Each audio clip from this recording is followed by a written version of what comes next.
Sure. That's right. So, well, hey, it's great to meet you. Thank you for taking a minute out today. Oh, you're welcome. Nice to meet you too. Yeah, nice to meet you. And I'd like to begin our conversation looking at the calendar right now. We're in March of 2024.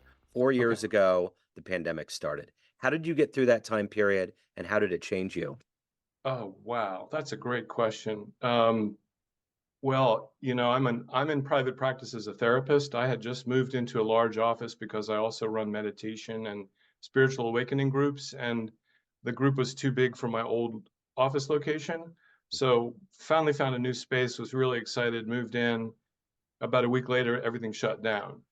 So I basically went home, got on the camera eventually, figured out how to do some kind of, well, I didn't use Zoom because it wasn't encrypted at the time.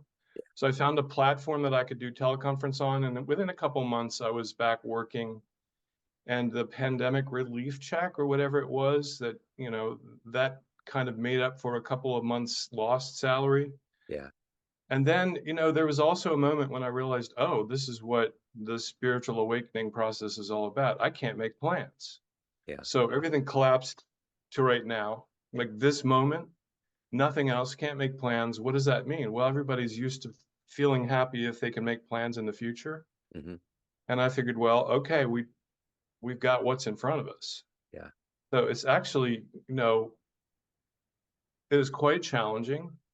The loss of ritual, the loss of socialization, the loss of having friends over, seeing family, even though I don't have much family in the area anymore.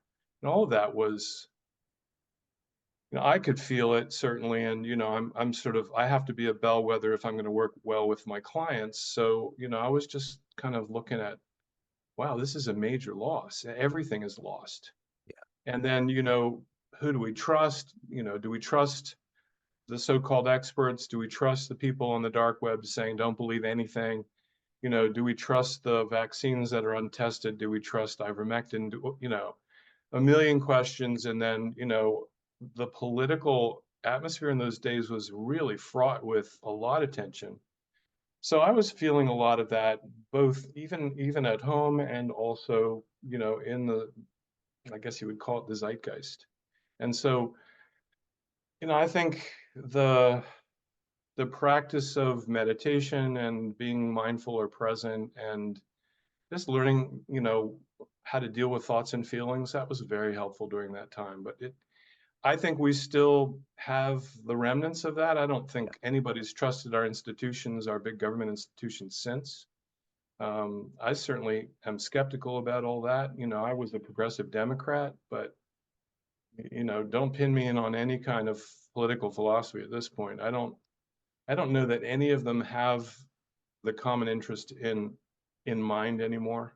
yeah, So that was something else. And and then what do you do if you lose the trust in your institutions? Well, you have to be building local networks, and you have to be trusting yourself, and you have to be loving the people that are near you, yeah. which is really what it comes down to, I think, for all of us. Yeah, very well said. So let me ask you this. At the end of the day, if I put you in front of a bunch of third graders at career day and one of the kids wanted to know exactly what you do every day, how would you answer them? What I do every day is get to know people and discover what makes a person, what's happened to them in their lives, how did they respond to it? Because I'm a trauma treatment specialist, so that's kind of the focal lens that we've learned to use, not what's wrong with somebody, but what happened to them, how did they respond to it, and how does the response no longer work in their lives? And then I help them sort out what actually will work in their lives and I also teach them how to deal with their thoughts and their feelings, because nobody in school or at home ever teaches you, oh, here's how to be a human being. All of your thoughts that appear in your mind are not true. Number one, very important. Number two, your emotions are, sad, mad, glad, scared, peaceful, or calm. And those emotions can come from either true causes or false. So if I make some story up in my head, because I trained as a method actor in the 1980s in New York, I can feel very emotional based on absolute fabrication, imagination, or lie. I tend to call them lies because that makes it very clear to people. So I would teach them that I'm teaching people how to navigate being a human being, because nobody teaches us how to deal with thoughts and feelings, even physical sensations. What do I pay attention to? What do I not pay attention to? And then I would also tell them that I also teach people how to have a relationship with, if I'm allowed to say this in school nowadays, the divine or the absolute or the transcendent, Yeah. because that's also a major part of my work, more so in these last years than prior to that. Is that reasonable for third grader? That's 100%. They would dig it, and I'm sure they would ask a lot of follow-up questions, but I'm curious, when you were in that space, what did you wanna Mhm. be in the 3rd grade? What was your dream to grow up and become? You know, in the third grade, I didn't have a clue. I was starting to take piano lessons. My father was a classical musician. My stepfather to be at that time was a jazz musician. My brother was studying piano. My father actually had a career in the National Symphony. So I was kind of moving in a direction of music, but Yeah, then I figured out that I didn't really have the mental acuity for mathematics and music like musicians do, because they really have to have both. Actually, I have two brothers who are both musicians, one who's a computer software engineer by trade now. And so, I think that was the only thing I had in mind, was that I might be some kind of musician, but I really didn't know. By the seventh grade, I thought I wanted to be an architect. By the yeah. 10th grade, I knew I had no clue. So, this is kind of an eclectic mix of history. How did it all get to a point where you're in the therapeutic arts and you're helping people? How did that happen? So I had a history, even though I'm from a very average middle class family, and I grew up about 30 minutes from where I am now, down in a town called Yardley, Pennsylvania. Um, I had a sexual abuse trauma history, and I was bullied at school pretty much relentlessly, and I was incredibly miserable as a human being. I could put on a face, but I was often suffering from headaches and anxiety and depression. And so eventually, something precipitated a crisis, and I started going to a counselor when I was 15. And I then won a scholarship to international high school in the south of Wales, which was kind of miraculous. It sort of turned my life upside down, because I wasn't sure I really believed in a God, but they told me no scholarship was possible. And then I actually got one. And I thought, okay, well, all right, something, and I was praying like mad because I was just studying the Bible for the first time. I Yeah. was, raised in the Jewish tradition. Why does this have anything to do with what I do now? But because when I went to Wales, where the school was, I was part of the social services unit. We had to go out and do some kind of service in the community in those days. This was 71 to 73. We had to, either do some kind of rescue service, because we were on the Bristol Channel, second highest tides in the world, or we had to do some kind of social or environmental service. And I picked social services. I used to go out and work with kids in a home for special needs kids. And also I went to work with a woman named Mrs. Price Roberts, who was a widowed woman who was probably had Alzheimer's or dementia, and she didn't have any company. And that kind of planted a seed. And I took an English degree because I love to write and read, and I actually was also pre-seminary, but I switched to English as a major last minute. And so there was always an interest in helping people. The seminary thing was, okay, I'm gonna, be a preacher or whatever. And so there was just that impulse to want to help, and also to teach what I was learning about how to get through really bad times. And eventually, in my early 30s, after studying acting, I realized, yeah, I don't want to be an actor. The life of a traveling actor is a misery. And I was already 31 or 32 when I did that. I had a voice. I wasn't really a musician, but I could sing. I had Betty Buckley's vocal coach in New York, and, studied with him. And, he was saying, yeah, you can work. And I had an interview at William Morris with the head of theater, and that just turned me off to everything. What he told me and what he wanted from me, which was my body, unfortunately, was so rancorous to me that I was like, okay, well, I'm not going to do that.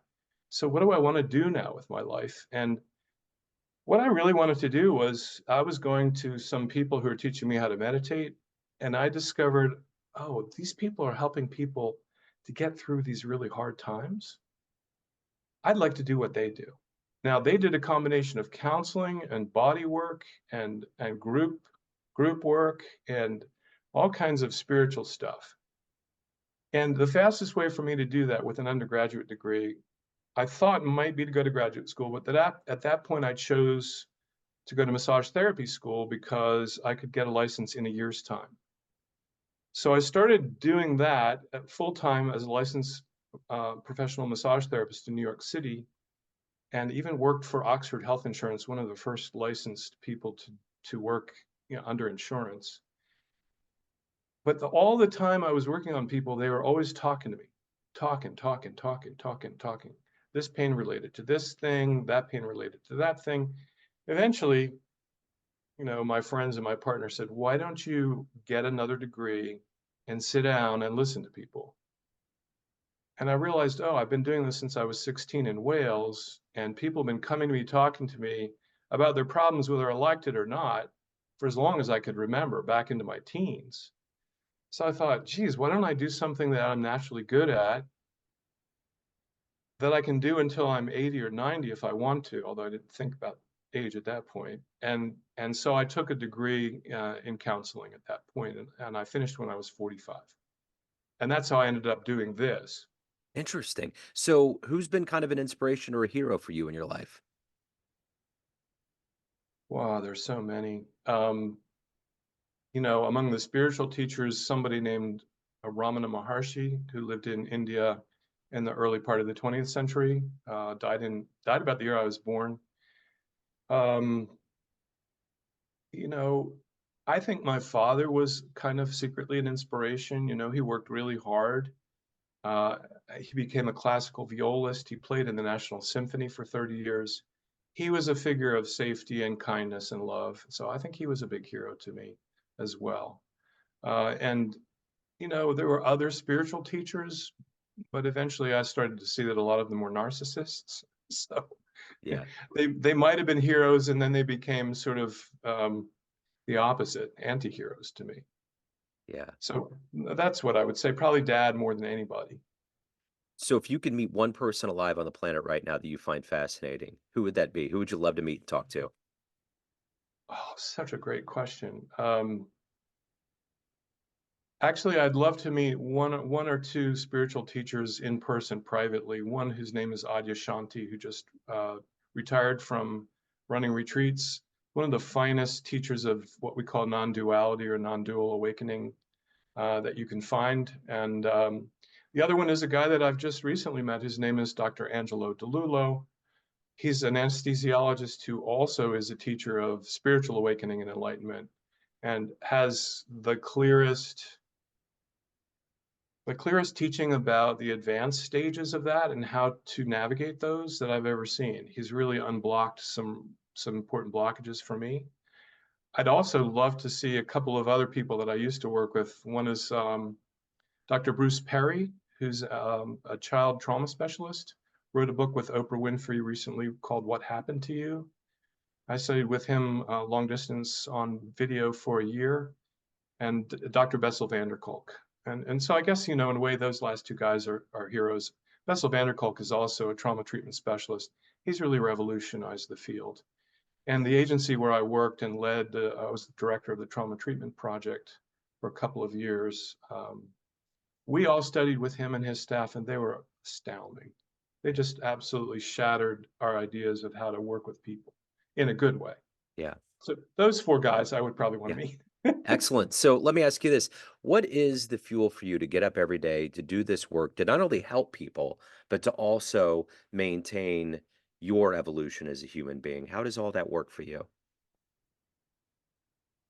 So for a long time, many, many years, the fuel was, I don't want to suffer anymore. And then it was, okay, since I'm learning how to not suffer anymore, it would be kind of useful to take that learning and help other people with it. And you know, the latter is still why I get up every morning and do what I do. I actually love working with people. I love talking to people.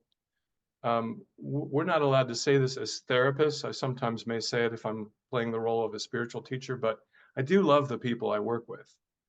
And you know, you can't really cross the line as a therapist and say the word love often because people misconstrue that and think that you're coming on to them. But you know, the feeling, there's such a, you have dogs, so you know how the dog makes you feel, that love that kind of bursts out of your chest Yeah. every time you see the dog, you know, if you love your dogs. And I have that feeling when I'm working with people sometimes. And to feel love is, I think, the highest human emotion. I mean, in all the spiritual traditions, you know, Paul talks about it in Corinthians, 1 Corinthians 13. You know, the highest of all spiritual gifts is the gift of love. I think because it's also part of our essential true nature, that expressing that really, it just makes us feel like we're connected to everything. And that's a wonderful feeling. So Yeah. that's really what gets me up nowadays. So let me ask you this. Of all of the clients you've had, you've obviously have to have confidentiality. What's one of your favorite success stories? Uh, well, I would have to think about a woman that I've been working with, who's only coming in like monthly now, who I've been working with for probably a dozen years, and that's fairly unusual these days. You don't tend to work with people a long time. Every week when she came into my agency, my mental health agency where I met her, she would tell me, "I want to kill myself." Every single week. And you know, at in that first year, every time I would just sort of go ashen because you know you're really worried about them, and also you're worried about, well, what happens to my profession if somebody actually suicides. And she had a horrific childhood. Her mother was psychotic and bipolar, and um, really ran the woman's life and then turned on the woman. So the woman was totally shattered. She didn't have a sense of self. She would be what was probably diagnosed then as borderline personality disorder. She had no sense of self. But I just saw her as a trauma survivor. And so I began to work with her. And really, she now knows who she is. She now has a personality. She now has a mind of her own. She now has her own ability to make judgments, to say no to people, and she wants to be alive. And, you know, she recently separated from a husband and then returned on her own terms, which, you know, a dozen years ago would have been entirely impossible. So, you know, of all the people I think of her when you ask that question, because even though it's very quiet, she's not anybody famous, you know, any of that. Um, I really love how hard she worked, what she did, and how she's able to be in her life fully present now and know what she feels and hold her own boundaries.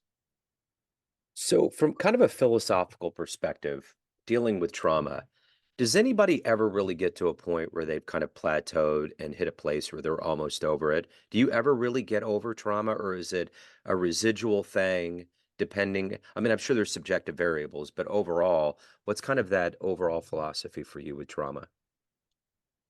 What what I so what I was taught and what I've practiced is that actually getting into the present moment is the basic cure for trauma, but it's very difficult. And what you have to do is to teach yourself, in my case, or others, that when you get triggered, when there's a strong emotional kind of flooding, well, let's call it. So I make this diagram for people. Here's your aquarium present day life, right? Everything's calm, you're continuously engaged. This is what Dr. Perry taught us to say.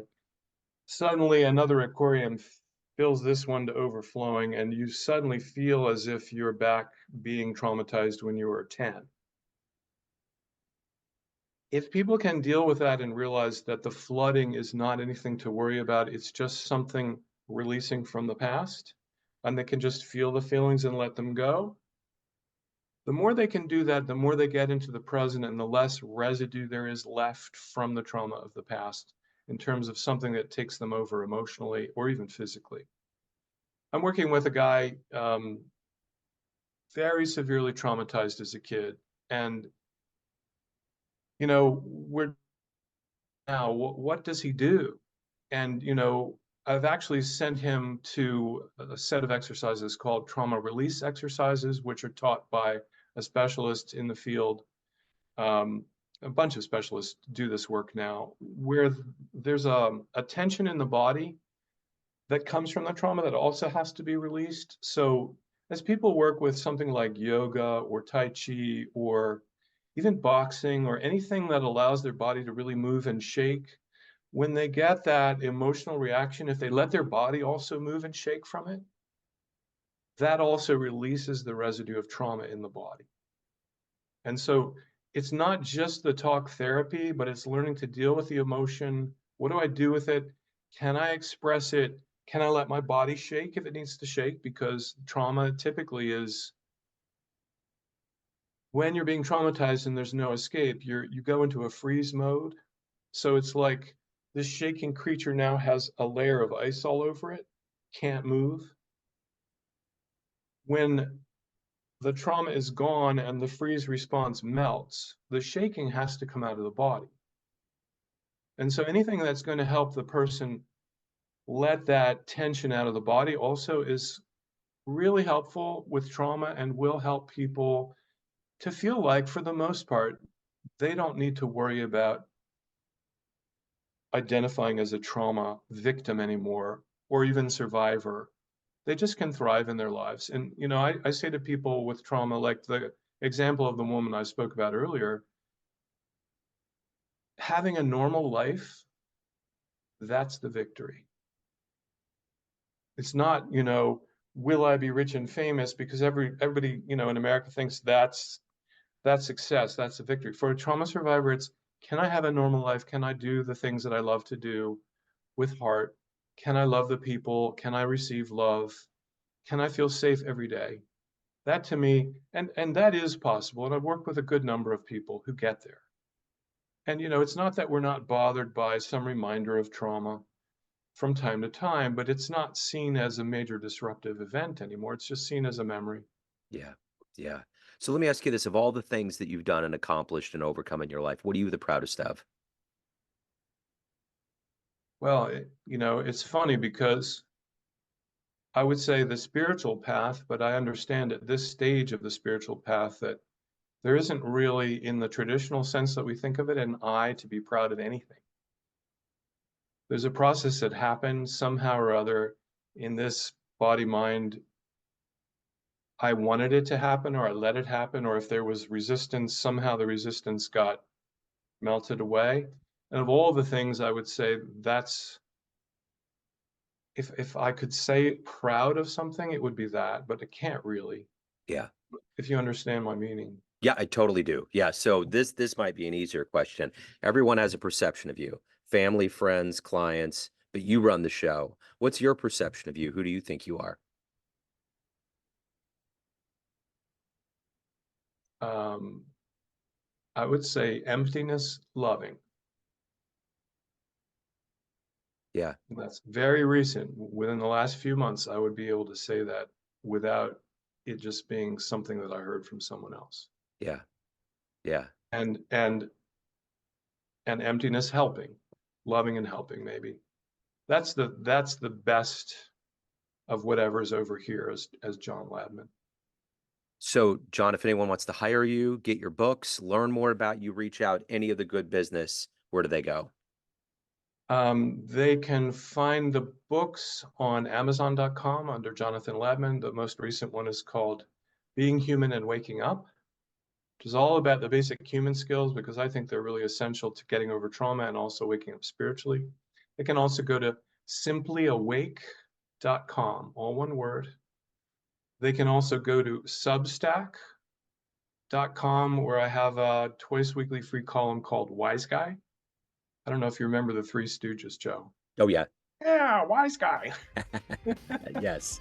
So a little bit of humor there because you don't want to take yourself too seriously Yeah. at a certain point. So that's where they would find me. Excellent. John, this Yeah. has been wonderful. I appreciate it. Thank you for your time. Thank you for your story. So much wisdom coming out of you, and I appreciate it.